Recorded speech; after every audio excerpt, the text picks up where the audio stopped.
할렐루야. 감사합니다. 오늘은 요한계시록 12장 12-2편 57강으로 시작하도록 하겠습니다. 이제 본문 각절 3절로부터 시작하도록 하겠습니다. 하늘에 또 다른 표적이 나타났으니 보라, 커다란 붉은 용 한 마리가 있는데 7머리와 10뿔이 있고 그 머리들 위에는 7 왕관이 있더라. 이 말씀에 대해서 살펴보도록 하겠습니다. 첫째, 또 다른 표적. 하늘의 표적 가운데 두 번째 표적인데 첫 번째 표적과 반대되는 사단의 표적으로 교회를 박해하는 악의 주동 세력입니다. 두 번째, 커다란 붉은 용. 신약 성경에서 요한계시록에만 13번 나타나 있고 다른 곳에는 없습니다. 특히 본장에 8번 나타나 있습니다. 용은 하나님을 대항하는 원수로 옛뱀, 곧 마귀라고도 하고 사단이라고도 하는데 온 천하를 미혹하는 자입니다. 계시록 12장 9절에 붉은색은 용의 불같은 정신, 즉 파괴의 정신을 가리키고 큰 것은 그의 거대한 세력을 가리킨다고 이상근 박사는 그렇게 주석을 했습니다. 또한 붉은 빛은 교회를 해하려는 살기의 표상이라고 성경학자 박윤선 박사는 또 그렇게 증언을 했습니다. 용은 12지의 동물 중에서도 가장 성스러운 영수로 인간들이 꼽습니다. 머리에는 뿔이 나고 몸통은 뱀을 닮았으며 비늘이 있고 발톱은 날카로우며 입에서는 불을 토하는 상상의 동물로 풍운조화를 부립니다. 용은 동양에서는 가장 높은 권위, 신비, 황제의 상징으로 통합니다. 그래서 임금의 얼굴을 용안, 임금의 의복을 용포, 임금의 침상을 용상, 임금의 수염을 용수, 임금의 뜻을 용인, 임금이 흘린 눈물을 용어, 임금이 될 사람의 즉위하기 전을 용잠, 임금의 혈통을 용손, 임금이 타던 배를 용주, 임금의 덕을 용덕이라 하여 어쨌든 용은 임금을 상징했습니다. 또한 사람이 입신 출세하는 관문을 등용문이라 하고 돼지꿈보다도 더 대길한 꿈을 용꿈, 장원한 사람들이 모이는 회를 용두회라고 합니다. 어쨌든 용에 대한 사상은 인도의 신화로부터 비롯이 되었습니다. 용이 사람을 보고 비를 내리게 하고 오복을 성취시킨다고 믿었으며 이러한 용의 관념은 불교의 포교와 더불어 점차 전파되어 우리나라에서는 한사군 시대에 이 용 사상이 파급되어진 것으로 보고 있습니다. 그 후 불교와 더불어 중국의 문명이 우리나라로 들어왔을 때 그림과 조각으로 상징화된 용이 점차 전래되었습니다. 용은 불교의 상징물이기도 합니다. 절에 가면 온통 용으로 조각되어 있습니다. 지덕이 높은 중이 죽은 뒤 용상이라는 말을 사용합니다. 한자로 용자 넷을 쓰면 말마늘 절이 됩니다. 두 획만 더하면 66이 됩니다. 자, 세 번째, 7머리와 10뿔. 계시록 13장 1절의 짐승의 모양과 동일한데 짐승은 이 용의 화신입니다. 7머리 10뿔은 적그리스도의 7나라와 10왕을 가리킵니다. 계시록 17장 9절로부터 12절. 7뿔과 7눈을 가지신 어린 양과 대조가 됩니다. 계시록 5장 6절에. 즉 사단은 그리스도를 모방하여 비슷한 분장으로 나타나면서 근본적으로는 정반대의 행동을 합니다. 사단은 땅 위의 왕들을 통하여 교회를 해하려고 하나 그리스도께서는 천계의 권세와 영능으로서 사단의 역사를 멸합니다. 칠수는 하나님에 속한 완전수인데 사단은 이것을 도용하여 하나님인 듯 오만한 태도를 취합니다. 십수는 이 세상에 속한 만순이 하나님께 대한 이 세상 나라들의 극도의 반역을 나타내고 있다고 박윤선 박사가 그렇게 정언했습니다.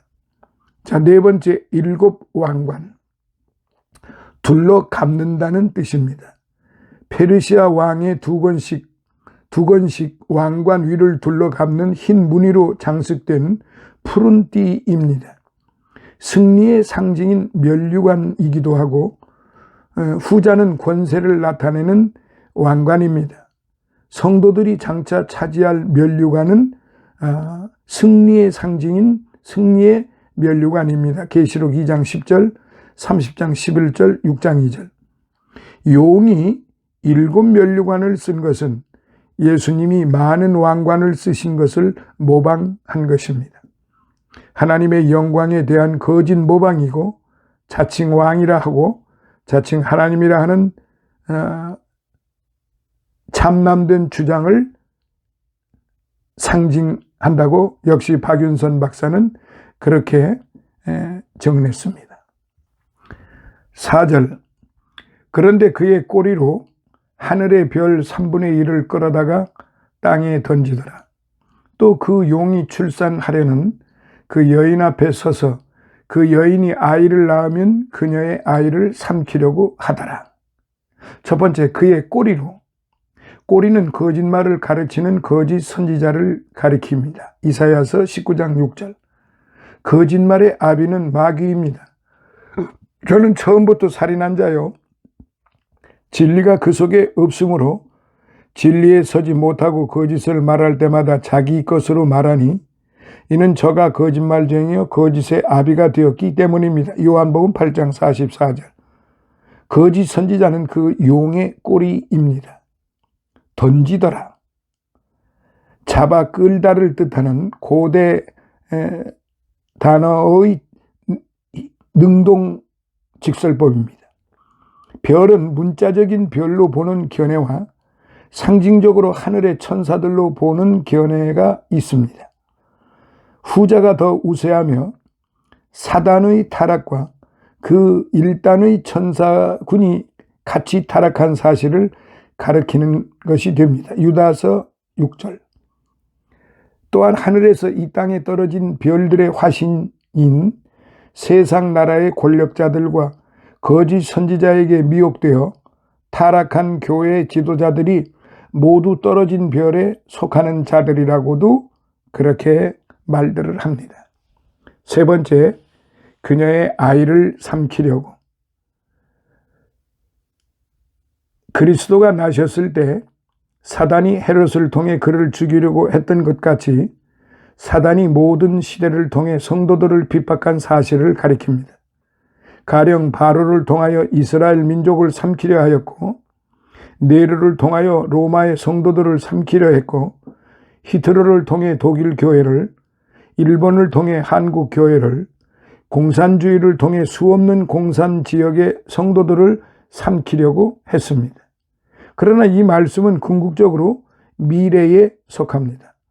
사탄은 장차 철장으로 만국을 다스릴 14만 4천의 주의 종과 그에 속한 성도들을 삼키려고 할 것입니다. 자, 5절을 보겠습니다. 그 여인이 사내 아이를 낳았는데 이 아이는 모든 나라를 철장으로 다스릴 자라. 그녀의 아이가 하나님과 그분의 보좌 앞으로 들려올라 가더라. 첫째, 모든 나라를 철장으로 다스릴 자. 많은 주석가들은 이 말씀이 시편 2장 9절의 2편 9절의 반영으로 그리스도를 가리킨다고 합니다.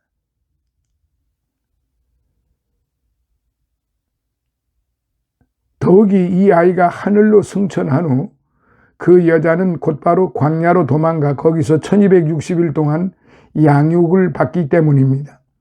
1260일은 11장에서 이미 논증한 대로 7년 대환란 절반에 해당하는 기간이기 때문에 상징적으로 신약시대 전 기간이라든지 또는 일수로 1260년으로 계수하는 모든 해석은 다니엘 70주 예언에 남은 한 일회의 절반에 해당하는 예언 해석의 조화를 이룰 수 없기 때문에 여기에 한 남자 아이는 그리스도가 아닌 것이 분명해진다고 그렇게 또한 표현을 하고 있습니다.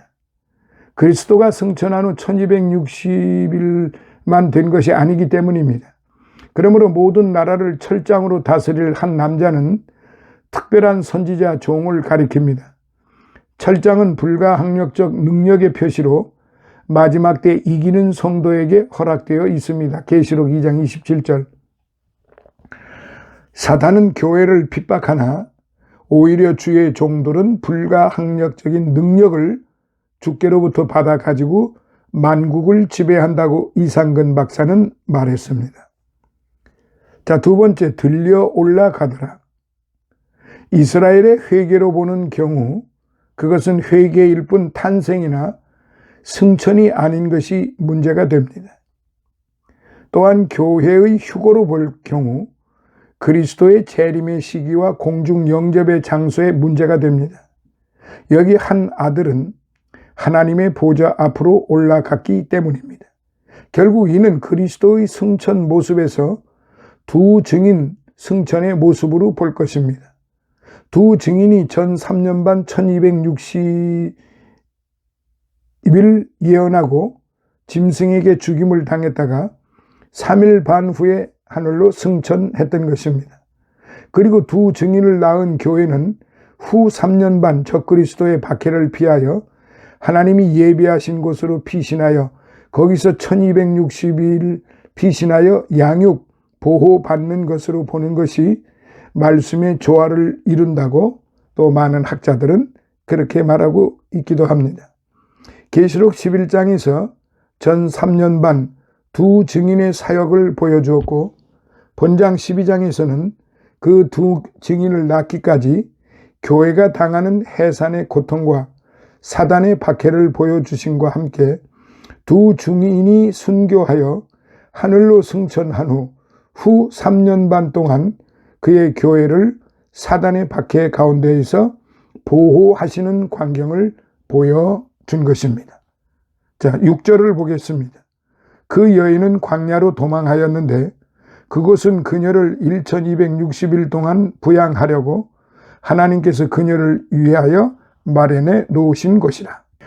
첫 번째로 광야로 도망하였는데, 일찍이 이스라엘은 민족적으로 광야 교회에서 40년간 양육을 받았습니다. 사도행전 7장 38절. 개인적으로 모세도 출애굽기 3장 1절로부터 4절, 엘리야도 열왕기상 19장 1절로부터 8절 광야에서 핍박을 피했습니다. 초림 메시아도 헤롯의 박해를 피하여 광야길을 지나 애굽으로 도피하여 헤롯이 죽기까지 그곳에서 보호를 받았던 것입니다. 마태복음 2장 13절로부터 21절. 예수님이 부활 승천하신 후 예루살렘 교회에 큰 박해가 일어나 모든 성도들이 사방으로 흩어졌던 것 같이 두 증인이 승천하고 나면 그를 낳은 교회는 사단의 무서운 박해를 받는 것입니다. 이때 교회는 무서운 박해를 피하여 도망할 것입니다. 이것을 아시는 하나님께서는 그의 교회를 보호하시기 위하여 미리 마련해 놓은 처소가 있다는 사실입니다. 교회는 환난 전에 휴거하는 것이 아니라 환난 가운데에서 믿음을 지키며 후 3년 반 하나님께서 미리 예비해 놓으신 그곳에서 양육을 받은 후 마지막 셋째 화가 쏟아질 때 진노를 피하여 예비처에서 양육받은 성도들이 그리스도를 영접하게 됩니다. 이것은 인자의 때에는 노아의 때와 같고 롯의 때와 같다는 말씀과 조화를 이룹니다. 누가복음 17장 26절로부터 29절. 아무튼 성경의 위대한 역사는 모두 탈출에서부터 시작이 되었는데요. 성경 탈출의 역사를 잠시 살펴보면은 족장 시대에 아브라함은 갈대아 우르의 우상 도시에서 탈출을 했고 그 탈출의 결과는 이스라엘의 조상이 되었습니다. 창세기 12장 31절. 또한 족장 시대에서 야곱은 에서의 난을 피하였고 라반의 집을 탈출하였습니다. 그 탈출의 결과는 생명의 보호를 받고 가나안 기업을 받았습니다. 창세기 27장 43절, 창세기 31장 21절. 자, 두 번째로 율법 시대에는 모세로서 바로의 낯을 피하여 애굽을 탈출했습니다. 탈출의 결과는 미디안에서 보호를 받고 이스라엘의 구원자가 됐습니다. 출애굽기 2장 15절, 출애굽기 12장 41절로부터 42절. 자, 세 번째, 선지 시대. 엘리야는 아합과 이세벨의 박해를 피하여 탈출했습니다. 탈출의 결과는 휴거의 제2인자가 되었습니다. 열왕기하 19장 4절, 열왕기하 2장 11절. 자, 네 번째, 복음 시대에는 예수님입니다. 헤롯의 박해를 피하여 애굽으로 도피했습니다. 탈출의 결과 인류의 주가 되셨습니다. 미가서 2장 13절. 자, 다섯 번째, 종교개혁 시대입니다. 루터를 통해서 교황권의 부패를 개혁하기 위하여 탈출했습니다. 탈출의 결과는 이제 신교의 시조가 되었습니다. 로마서 1장 17절. 자, 여섯 번째, 종말 시대입니다. 바빌론 가운데 있는 하나님의 백성들인데 이 백성들은 재앙을 피하기 위하여 탈출했습니다. 그런데 탈출의 결과는 예비처에서 보호받습니다. 계시록 18장 4절에. 자, 끝으로 적그리스도 통치 시대. 해를 옷 입은 여자. 해를 옷 입은 여자는 참교회를 뜻하는 것인데 탈출의 이유는 666 짐승의 표를 거절하기 위하여. 탈출의 결과는 천년 왕국의 백성이 되었습니다. 계시록 12장 6절에. 자, 두 번째, 마련해 놓으신 곳. 마련해 놓으신 곳. 이미 마련해 놓으신 것입니다. 개역 성경에는 예비하신 곳으로 번역이 되어 있습니다. 고린도전서 1장 9절에. 세 번째, 그녀를 부양하려고. 이 말의 기본 뜻은 자라게 하다. To make to grow. To make to grow입니다. 기르다, 양육하다, 먹이를 주다, 사육하다인데 개역 성경에는 기르다, 공개하다, 자라나다, 양식을 쓰다, 살찌게 하다, 양육하다, 양육받다 등으로 번역이 되어 있습니다. 애굽에서 탈출한 이스라엘 백성들을 광야에서 하늘의 만나와 반석의 생수로 그들을 양육하셨던 것 같이 고린도전서 10장 2절로부터 4절. 마지막 때에 사단의 화신인 짐승 적그리스도의 심한 박해를 피하여 탈출한 성도들을 위하여 하나님께서는 미리 장소를 예비해 놓으시고 그곳에서 그 백성을 양육하실 것입니다. 자, 네 번째, 하나님께서. 이 말은 하나님으로부터라는 뜻입니다. 그 출처가 하나님임을 나타내는 말입니다. 계시록 9장 18절. 이렇게 앞에 일을 상징적으로 나타내는 방식은 계시록 12장 13절 이하에서도 반복이 됩니다. 흔히 많은 사람들이 하나님께서 미리 예비해 놓으신 처소가 어디냐고 묻는 이들이 많이 있습니다. 그러나 그 처소는 하나님만이 아시는 주권에 관한 문제이기 때문에 아무도 모릅니다. 안다고 하면은 그것은 분명히 잘못된 것입니다. 다만 우리는 하나님을 믿고 의지할 뿐이라는 사실을 우리는 알아야 됩니다.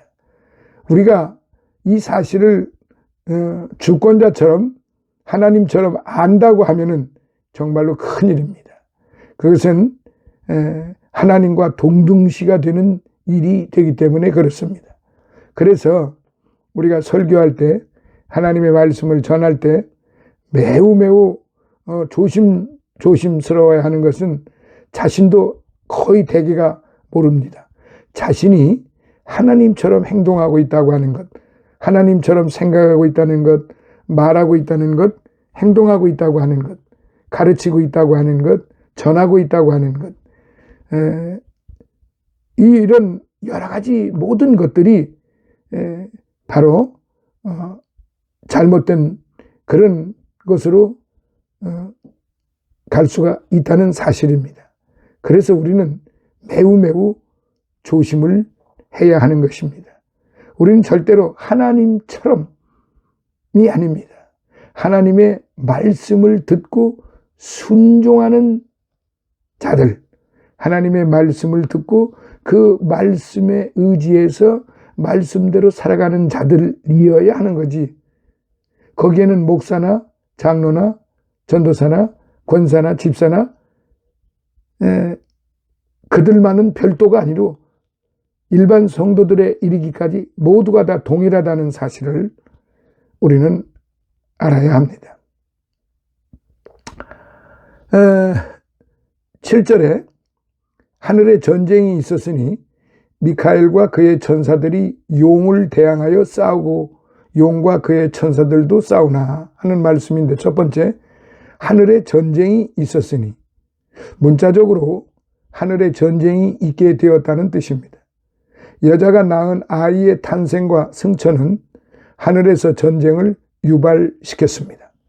혹자는 하늘의 이 전쟁을 창조 이전에 있었던 천사장의 타락으로 보는 자도 있으나 이것은 1260일과 관계되어 있기 때문에 그렇게 볼 수는 없습니다. 그러므로 이 사건은 철장으로 만국을 다스릴 남자아이가 승천한 이후의 사건으로 보아야 합니다. 이 하늘의 전쟁은 사단의 도전으로 발생한 전쟁입니다. 천사는 먼저 전쟁을 일으키지 않기 때문입니다. 두 번째, 미카엘과 그의 천사. 누가 하나님과 같으리오라는 뜻입니다. 이것을 보면 천사는 하나님을 위하여 싸우는 자입니다. 미카엘은 유대 민족의 수호 천사로 다니엘서 12장 1절, 유다서 9절에서는 천사장으로 불리웁니다. 마지막 때 개국 이래로 없던 대환란의 날이 올 때 하나님께서는 그 백성을 보호하시기 위하여 모든 천군을 동원시키십니다. 다니엘서 12장 1절. 세 번째, 싸우고. 미카엘과 그의 천사들, 용과 그의 부하, 각 악한 천사들이 모두 다 동원되었다는 말씀입니다. 8절, 그는 이기지 못하여 하늘에서 더 이상 있을 곳을 찾지 못하더라. 그러나입니다. 이기지 못하며 용의 세력이 아무리 강해도 하나님의 군대를 이길 수는 없습니다. 사단은 언제나 전쟁을 먼저 도발시키지만 패배는 자기가 먼저 합니다.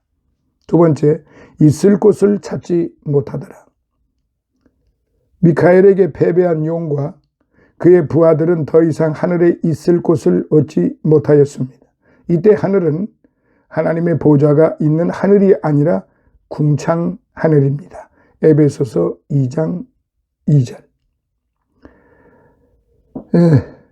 오늘도 역시 여기서 마무리하도록 하겠습니다.